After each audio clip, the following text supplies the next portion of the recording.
Bonsoir à tous.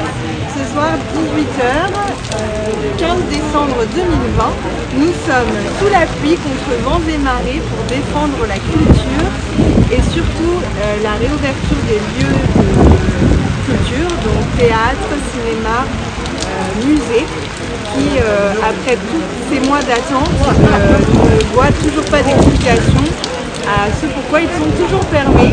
Et merci d'être là.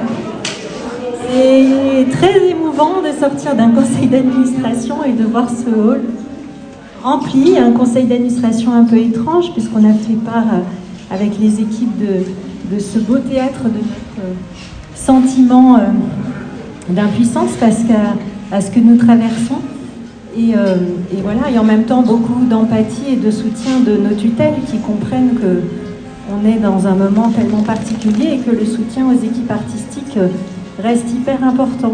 Alors moi, là où je suis hyper émue, c'est qu'en fait, ça vient de vous, cette initiative ce soir, parce que nous, depuis des mois, on n'en peut plus, en fait. On se bat beaucoup, on essaie d'être dans les journaux. Vous avez vu que l'équipe, elle a fait une banderole absolument géniale. Je les adore, ils sont super cool. La banderole, vous le dites absolument, cher monsieur, a fait le tour des réseaux sociaux. Et ce qui est très beau, c'est que c'est une parole poétique. Et une parole d'une grande dame de la chanson et qu'on a adoptée parce qu'elle résonnait bien sur cette façade-là, dans cette belle ville de Sète. Que ce qui se passe aujourd'hui nous déroute beaucoup, que l'on fait chaque jour des réunions en Zoom qui durent entre 5, 6, 8 ou 10 heures pour essayer avec nos collègues du Syndéa, qui est le gros syndicat qui nous représente, mais aussi des autres syndicats de la filière, d'essayer de trouver des solutions, et que là, on n'en a plus beaucoup. En fait. Aujourd'hui, ils sont extrêmement démunis. Et c'est vrai que l'embouteillage que va provoquer cette absence d'ouverture des lieux va être dramatique pour les compagnies, parce qu'en fait, aujourd'hui, vous voyez, les spectacles sont créés, pour certains depuis octobre, certains n'ont toujours pas pu jouer, certains étaient créés en printemps dernier, n'ont toujours pas pu jouer, donc on va arriver à une espèce de trucs absurdes où toutes les œuvres sont là, elles sont prêtes, mais sauf qu'elles jouent sans public. Alors c'est bien beau de faire des captations comme on a fait la semaine dernière avec notre projet Cannes 3990, de démultiplier les objets numériques auxquels on ne croit qu'à moitié, parce que ce qui nous rassemble dans ce type de lieu, c'est quand même du vivant, c'est quand même de se toucher presque, de s'entendre, de se regarder, de sentir tous ces parfums qui peuvent envahir un plateau quand il s'y passe toutes ces choses, qu'il y ait besoin que cette maison résonne. Cette maison et toutes les autres, parce qu'aujourd'hui on est devant celle-là, parce que spontanément vous avez proposé que ça soit ici. Nous évidemment on en est très très heureux, mais moi je pense aux musées qui sont toujours fermés, même si leurs collègues des galeries d'art sont ouvertes, et tant mieux pour les galeries, mais ça serait bien que les musées réouvrent quand même. Je pense aux librairies qui ont été longtemps fermées, qui réouvrent juste maintenant, mais qui ont quand même traverser un espèce de désert avec ce truc de bien non essentiel qui est absolument terrifiant. Et je pense à tous ces artistes qu'on laisse sur le bord du chemin, tous ces techniciens du spectacle vivant. Je vois là Elsa, je vois Laurent, je vois plein de visages connus d'artistes qu'on accompagne, de l'intergénérationnel qui est tellement essentiel sur nos territoires. Ce que je trouve aussi très violent dans la crise qui nous anime, c'est qu'on nous met dans le même panier que les théâtres privés parisiens. Et moi j'ai envie de dire, mais on ne fait pas la même chose. Je suis désolée, quand à Paris les gens sortent des salles de théâtre, il paraît que ça représente 40 000 spectateurs dans les couloirs du métro. Jusqu'à preuve du contraire, j'ai pas vu de station devant le théâtre hier. Donc j'ai envie de dire, laissez-nous faire notre travail sur les territoires. Arrêtez de stigmatiser la province quand on est si différents les uns des autres, et laissez-nous travailler chacun à nos endroits. Et peut-être que les autorités locales doivent aussi prendre des mesures plus radicales, de dire nous, désobéissance, à un moment donné, dans notre vie,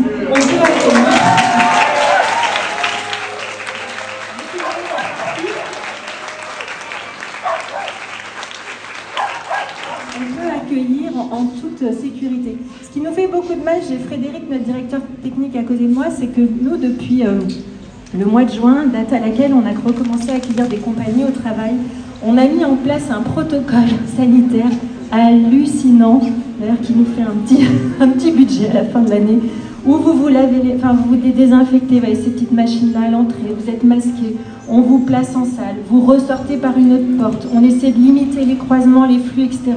Et puis après, on fait un putain de Black Friday et les gens se sautent dessus. Je vois Maëlys, Paul Valéry qui est là, je vois plein d'artistes, je sais pas si vous avez envie de...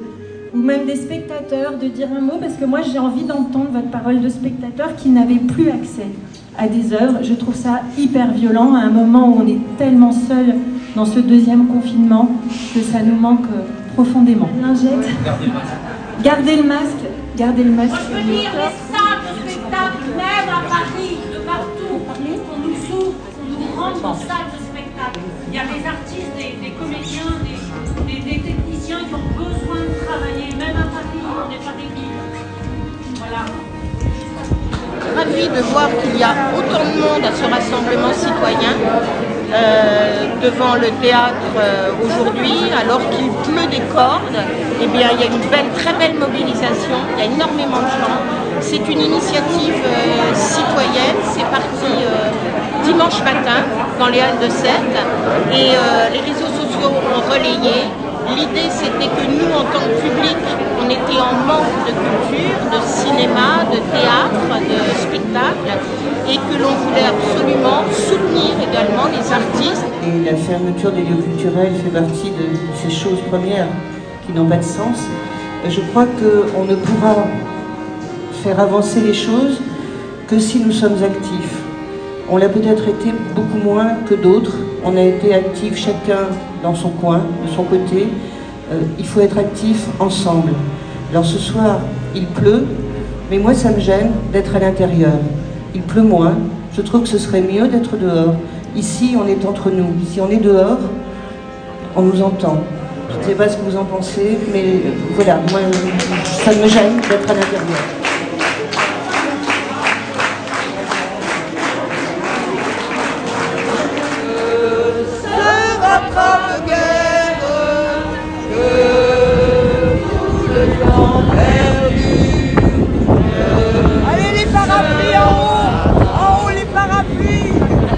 Nacional, yo me quedo en la cama igual, porque la música militar nunca me supo levantar. Esto sí que será una lata, siempre tengo yo que meter la pata. No, a la gente no gusta que uno tenga su propia fe, no, a la gente no gusta que una tenga su propia fe. Nous partageons votre colère pour cette préférence à la consommation dans les grandes surfaces par rapport à l'ouverture de vos lieux sécurisés. À vous qui nous apportez tant de joie, de bonheur, c'est à notre tour de vous envoyer une super dose d'énergie pour que vous surviviez chacun, chacune, individuellement et collectivement. Nous avons tellement besoin de vous. C'est vous tous ensemble qui préservez les interrogations essentielles sur l'humanité, qui nous offrez force et beauté. Sans quoi, comment vivre dans la devise liberté, égalité, fraternité. Pour remercier Sandrine, toute l'équipe de théâtre, tous les intermittents du spectacle, ceux qu'on ne voit pas également, ceux qui sont dans l'ombre, qui vous donnent la lumière, le son, le décor, le public, je vous demande de faire une très grande innovation pour tous.